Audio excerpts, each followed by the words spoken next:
Квартирный вопрос привел за колючую проволоку 63-летнего жителя Эжвинского района Сыктывкара.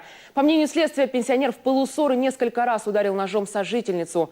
Пострадавшие вызвали скорую помощь, но она скончалась на пороге больницы. Квадратные метры, как яблоко раздора. В репортаже Наталья Литкевич. Мы здесь пили. Что пили? Сначала боярышник пили, а потом спирт она принесла. Потом еще сосед принес нам спирту.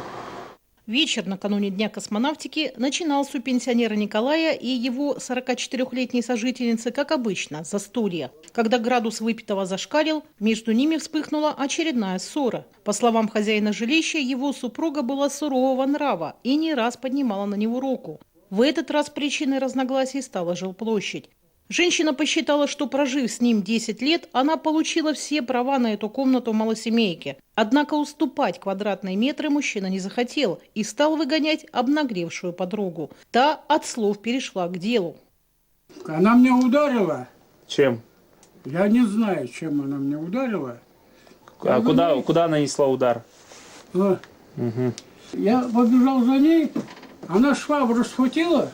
И швабра на меня. Она как толкнула, я улетел.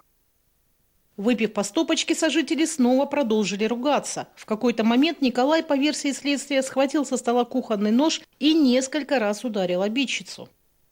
Одно проникающее колото-резанное ранение и 3 непроникающих колото-резанных. А также и другие имеются там ссадины, то есть и раны на кистях также 2 имеются. То есть, скорее всего, там потерпевшая пыталась выхватить нож, причем где-то он не менее 8 ударов нанес по потерпевшей. Смертельно оказалось колото-резанное ранение в область живота. Вины пенсионер не отрицает, но не помнит, как наносил удары ножом. Оно и понятно. Николай уже давно на учете нарколога с диагнозом хронический алкоголизм. Да и в полицию не раз доставлялся в пьяном виде. Сейчас он арестован. За убийство сожительницы ему грозит до 15 лет колонии.